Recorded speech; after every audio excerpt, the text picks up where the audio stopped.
Bottom line is the White House was lying, not only to the press, not only to the public, but they were lying to members of their own cabinet. They were lying to White House staffers. They were lying to Democratic members of Congress, to donors about how bad things had gotten.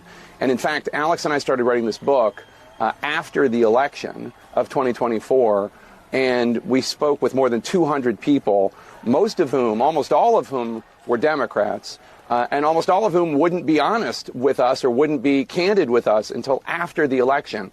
And then after the election, we found out all of these things that when you looked at what was going on with President Biden at the time, it probably doesn't surprise you the extent to which he was deteriorating.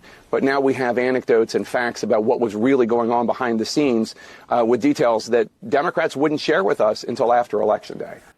Is Jake Tapper the king of grift? It's a new book he's trying to sell. Suddenly now he's exposing the truth now that he and the mainstream media lost the election. How convenient.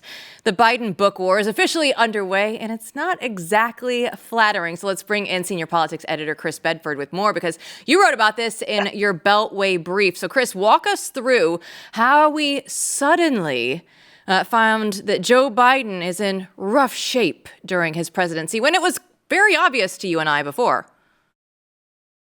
It's just incredible. I mean, this is awesome. Every one of these anecdotes that he discovered, you can really go through them one by one. And one of them actually stands out as pretty interesting. I'd not heard this, that the administration was considering the use of a wheelchair as soon as the second administration of Joe Biden started, the second term of Joe Biden started, but not before. They didn't want to be caught by the press doing this before. So Jake Tapper and Alex Thompson from Axios, they covered Joe Biden. They covered him for years. Alex was on the campaign at the time. He wrote a lot of stuff about the campaign. Some of it was critical. But he never at any point wrote about the obvious cognitive decline of the president of the United States, ever. Jake Tapper covered, of course, politics from his role as a host at CNN. Never once talked about the obvious cognitive decline of the president of the United States of America.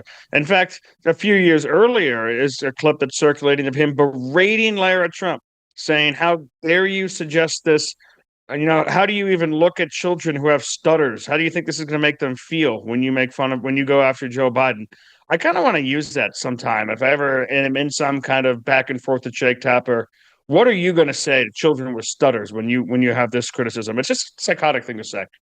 So they have examples in this book of the president forgetting close aides' names. Okay. I've got press conferences where he couldn't remember his Secretary of Defense's name. I've got award ceremonies where he couldn't remember the person's name. He turned to his left and his right at almost every speech and couldn't remember the person's name. They said that he had an awkward gait and he was to have his spinal deterioration, made it difficult to walk.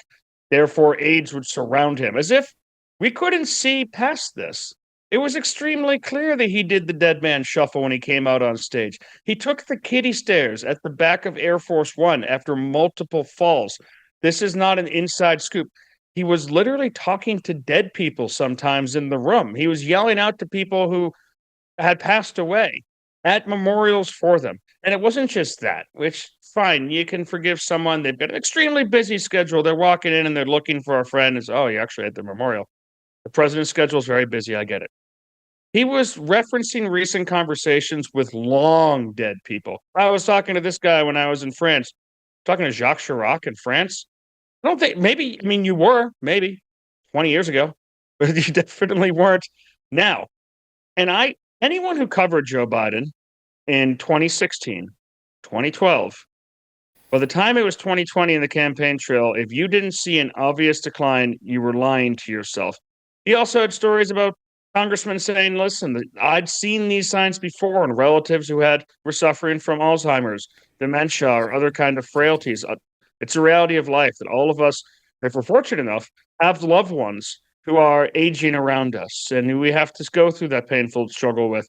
So we recognize it. Almost all Americans can recognize this. The thing is, we were talking about this at the time because it was recognizable in public. None of this stuff was hidden. You don't need to go to White House aides now trying to clear their name and say they weren't actually responsible for this, or for the press to say we weren't actually responsible for this. Not only was it obvious, but they papered it up, they covered it up, and they smeared and attacked everyone who pointed out that it was obvious. This is one of my favorites. I, too, have fallen off my bike while stationary, but I was hammered. Well, that's a good excuse. Let's 60 seconds we have left. I do have to ask, how do you think this thing is going to sell? It's an odd thing to me because it's hard to think about who the market really is for this book. It might be a loss leader. Publishers go with that fairly often. They'll pay a big settlement out to something that gets their name. Penguin Press, I think, is this one. In the media, to get them in the newspapers. It's a glamour title. It's like when you see Barack Obama make a $20 million book deal. They're not selling $20 million in books. I mean, maybe to the Barack Obama Library or to the different foundations. By the way, remember back in the day when Obama used to get like the Lincoln Memorial to buy his book, put it in there when he was president of the United States? That is just a great level of grip. So I'd have to see the exact contract of how much they made, for whether or not they're going to break even. It could be interesting to have this stuff documented, but what I'm really looking forward to is what comes next. Because when you smear people who are close to Biden, well, they start to talk.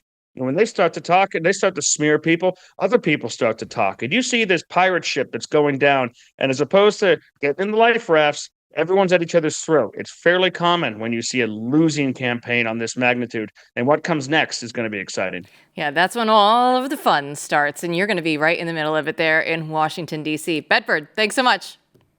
Thank you.